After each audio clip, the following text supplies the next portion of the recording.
તો એમાં સુગર મિલ સિવાયનું બધું કામ ભારતીય જનતા પાર્ટીએ પૂરું કરી દીધું છે અને સુગર મિલ પણ ચૂંટણી પછી તરત જ કામ પૂરું કરવાનું. કોડીનાર, ઉના અને તાલાળાના લોકો આ ભાઈને શોધી રહ્યા છે. આ ભાઈ છે દેશના ગૃહમંત્રી અમિત શાહ, ભારતીય જનતા પાર્ટીના ચાણક્ય, જેઓએ વાયદા કર્યા વર્ષ 2017માં કે તમારે કોડીનારના લોકોએ શા માટે મત આપવાના છે, તમારે વિકાસ માટે, રોડ માટે, રસ્તા માટે. અને હવે એક જ કામ બાકી રહ્યું છે સુગર મિલનું, જે અમે ચૂંટણી પૂરી થાય એટલે તરત કરવાના છીએ. ચૂંટણી પૂરી થઈ ગઈ વર્ષ 2017ની, ગુજરાત વિધાનસભાની, વર્ષ 2022ની, અને હવે વર્ષ 2024 ચાલે છે અને લોકસભા પણ બીજું ઇલેક્શન આવી ગયું છે. માટે કોડીનારના લોકો અમિત શાહને શોધી રહ્યા છે. નમસ્કાર, હું છું આપની સાથે તુષાર બસિયા. નવજીવન ન્યૂઝમાં આપનું સ્વાગત છે. નેતાઓ આવે ત્યારે પોતાની સાથે કેટલીક વણજારો લઈને આવે અને આ વણજારો માત્ર વચનની હોય છે. વચન અને વાયદા રાજનેતાઓને નિભાવવાના થોડા હોય છે. વાત કરવી છે કોડીનારની. જુનાગઢ લોકસભા બેઠકનો આ વિસ્તાર છે. જુનાગઢ લોકસભા બેઠકના વિસ્તારમાં જો વાત કરીએ તો 3 મોટી સુગર મિલ, જે તાલાળાની સુગર મિલ, કોડીનારની સુગર મિલ અને ઉનાની સુગર મિલ. આમ જોવા જઈએ તો તાલાળાના ધારાસભ્ય જે કોંગ્રેસ છોડી ભાજપમાં ગયા, ભગવાનજી બારડ, તેમને પણ કહ્યું હતું કે હું ચૂંટાઈને આવીશ એટલે સુગર મિલ શરૂ કરાવી દઈશ.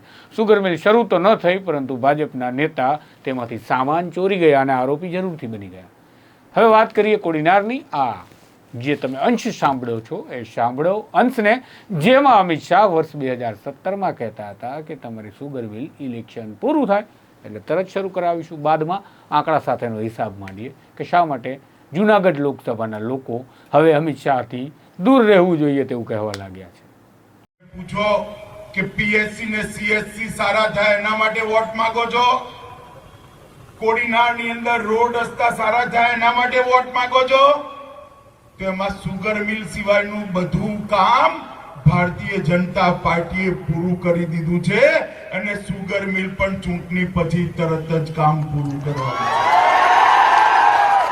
તો આ હતા અમિત શાહ, જેનું તમે આખું આ નિવેદન સાંભળ્યું અને સમજ્યું તો તમને સમજાયું છે કે તેમણે વાયદો કર્યો કે ચૂંટણી જાય એટલે કોડીનારની સુગર મિલને શરૂ કરી દેવામાં આવશે. તેમણે વિપક્ષની નેતા પર પ્રહાર કર્યા, તેમાં હાલ નથી પડતા. પરંતુ હજુ સુધી કેટલા ઇલેક્શન ગયા તો વર્ષ 2017માં તેઓ પ્રચાર કરીને ગયા, 19માં ગયા અને 22માં ગયા.